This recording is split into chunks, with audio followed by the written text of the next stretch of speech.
নীলফামারীর জলঢাকায় মাদ্রাসার শিক্ষার্থী সহ কয়েকটি পরিবারের একমাত্র চলাচলের পথ বন্ধ করে দেওয়ার অভিযোগ উঠেছে প্রতিবেশী আব্দুল হামিদ ও তার পরিবারের বিরুদ্ধে। প্রশাসন এসে রাস্তা খুলে দিলেও পুনরায় তা বন্ধ করে দেওয়ায় চরম দুর্ভোগে পড়েছেন তারা। এতে ব্যাহত হচ্ছে এতিম শিশুদের শিক্ষা কার্যক্রম। শুধু চলাচল নয়, বিষয়টি নিয়ে প্রতিবাদ করতে গিয়ে হামলার শিকার হওয়ার অভিযোগও তুলেছেন ফ্রি পাঠদান কুরআন শিক্ষা ও এতিমখানা মাদ্রাসার প্রতিষ্ঠাতা হযরত আলীর স্বজনরা। আমাদের এই রাস্তাটা বন্ধ করার কারণে হচ্ছে আমাদের দুই পরিবার আছে, আমাদের দুই পরিবারের সদস্য 20-25 জন, এদের চলাফেরার সমস্যা। তারপরে এখানে একটা প্রতিষ্ঠান আছে মাদ্রাসা, যেখানে ধর্মীয় শিক্ষা দেওয়া হয়, সেখানে মাদ্রাসাটার রাস্তা বন্ধ করে দেওয়া। হ্যাঁ, এতিম বাচ্চা এখানে অনেকগুলো থাকে, পড়াশোনা করে। এদের এই রাস্তাটা বন্ধ করার জন্য আমাদের খুবই সমস্যা হচ্ছে। এবং এই মাদ্রাসাটার রাস্তা বন্ধ করে দেওয়ার কারণে যতগুলো বাচ্চা ছিল, এখন এই মাদ্রাসার বন্ধ থাকার কারণে এখন বাচ্চাগুলোও দিনে দিনে আসতেছে না। দেখা যাচ্ছে যে মাদ্রাসার বিশাল একটা ক্ষতি হচ্ছে, স্টুডেন্ট কমে যাচ্ছে। তারপর হচ্ছে আমাদের বাড়ি যাওয়া আসার খুবই সমস্যা হচ্ছে। অন্যদিকে অভিযুক্ত পরিবারের দাবি, বিরোধপূর্ণ জায়গাটি তাদের বৈধভাবে ক্রয়কৃত সম্পত্তি। তাদের অভিযোগ, জমিটি দীর্ঘদিন রাস্তা হিসেবে ব্যবহার করে আবার তাদের সঙ্গে বিরোধে জড়িয়ে তাদের বিরুদ্ধেই মামলা করা হয়েছে। এসব কারণেই তারা জমিতে চলাচলে বাধা দিয়েছেন বলে দাবি করেন। সমস্যাটা আমার জন্মের আগের থেকে, আমি যতদূর জানি আমার জন্মের আগের থেকে এই সমস্যা চলতেছে। ইদানিং এই সমস্যাটা একটু বেশি বাড়াবাড়ি হয়েছে। সো রাইট নাও আমরা চাচ্ছি যে এটার একটা সুস্থ সমাধান করতে, যেন কোনো রকম সমস্যা না হয় আর বাকি যে জীবনটা আছে।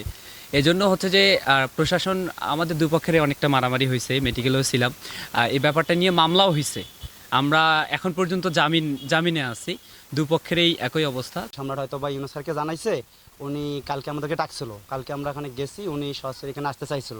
তো উনি ওনাদের কথা মতো উনি ওসি স্যার আরও মনে করেন এসআই আছে, সবাই আসি মানে এখানে অনেকক্ষণ কথাবার্তা বলার পর মনে করেন আমার মামা ছিল কেন উপস্থিত, উনি মনে করেন নিজের সম্মতিতে আর কি ওনাকে সম্মান রাখার জন্য ইয়েটা খোলাই দিচ্ছে।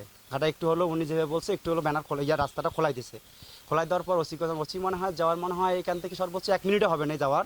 ওই দিক দিয়ে আমার নানি আসতেছে, নানি আসার সাথে সাথেই ওই যে বিরোধী দল সম্রাট আলীর লোক, ওনারা ওদের ফ্যামিলি থেকে বলতেছে যে কেমন ঠেলা, একা খুলে দিতে দিশা পাইলেন না। এখন যদি এনাদের রাস্তা এনারা মনে করেন যে কারণে হোক খোঁড় দিচ্ছে, কারণ এনারা যদি নিজস্ব এনারাই খোলাইলো, কিন্তু খোলার পর যে ওনারা হিসেবে ইনসাল্ট করে, তাহলে কিভাবে এনারা চেক দেবে?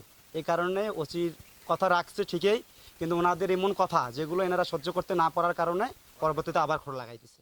ভুক্তভোগীদের দাবি, দীর্ঘদিন ধরে ব্যবহৃত পথটি নিজেদের জমি দাবি করে চলাচলে বাধা সৃষ্টি করা হচ্ছে। খবর পেয়ে উপজেলা প্রশাসন ঘটনাস্থলে গিয়ে রাস্তা খুলে দেওয়ার ব্যবস্থা নেয়, কিন্তু প্রশাসন চলে যাওয়ার পর আবারও পথটি বন্ধ করে দেওয়া হয় বলে অভিযোগ স্থানীয়দের। বেড়া করা খুব অসুবিধে, আর প্রশিক্ষণের বাচ্চারা বেড়াইতে অসুবিধে, আর সবসময় আমাদেরকে মারডাং করে, বাবা রাস্তা, তোমার বাবা রাস্তা, কোন বাবা রাস্তা দিয়ে হাঁটে, তোমার লজ্জা নেই, শরম নাই। এখানে একদিনকার এটা ঝগড়া পেছাল নয়, এটা দীর্ঘদিন যাবত মাঝের মধ্যে আমাদেরকে বিরক্ত করে, গালিগালাজ করে, ওদের রাস্তা দিয়ে হাঁটি দেখিয়ে সেদিন আবার ওই রাস্তার কাজ সংস্কার করতে যেয়ে আমার মাদ্রাসার সিমনার কাছ থেকে মাটি কাটি নিয়ে যায়, আমি শুধু আজ একটু বাধা দিছি। এই গাইডওয়াল সরকার দিয়ে দিছে, কাজটা এখন শেষে হয়নি। আমি বাধা দেওয়ার কারণে ওরা আসিয়া আমার উপর অত্যাচারভাবে জুলুম নির্যাতন মাথা ফাটে দিছে। আমার ছেলের 4 জনকে আমাদের বেধর মারডাং করেছে, যার কারণে আমি ওদের ওই অত্যাচার থেকে বাঁচার জন্য আমি মামলাটা দিয়েছি। স্থানীয় প্রশাসনের কর্মকর্তারা বলছেন, মানুষের চলাচলের পথ বন্ধ করে জনদুর্ভোগ সৃষ্টি করার অধিকার কারণেই। উভয় পক্ষকে নিয়ে দ্রুত আলোচনার মাধ্যমে সমস্যার সমাধানে প্রয়োজনীয় ব্যবস্থা নেওয়া হবে। সেটি হচ্ছে তাদের দুই পরিবারের মধ্যে, তারা কিন্তু প্রতিবেশী এবং একেবারেই নিয়ারেস্ট প্রতিবেশী, এবং দীর্ঘদিন ধরে শুধু রাস্তা না আরও অনেক ইস্যু নিয়ে তাদের মধ্যে বিরোধ আছে।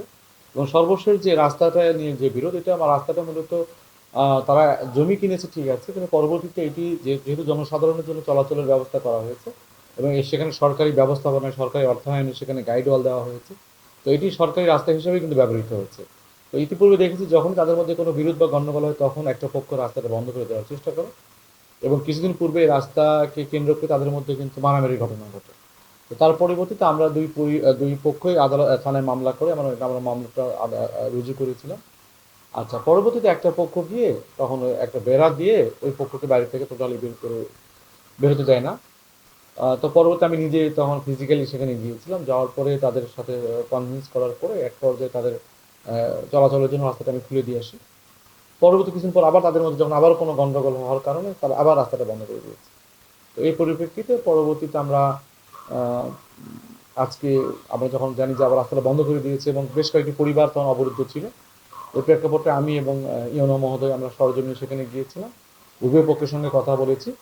তো সিদ্ধান্ত হয়েছে যে উভয় পক্ষ তারা মামলা প্রত্যাহার করে নেবে এবং আগামীকালের মধ্যে তারা থানায় অ্যাফিডেভিট দিবে দুই পক্ষই, আর তারা মামলা প্রত্যাহার করে নেবে। এবং আজকে আমরা যেহেতু এটা খুলে দিয়ে এসেছি এবং আপাতত পরিস্থিতি শান্ত আছে এবং মামলা পুরোপুরি প্রত্যাহার হলে যে অবশিষ্ট বেড়াটুকু আছে তারা একটা পক্ষ তুলে নেবে।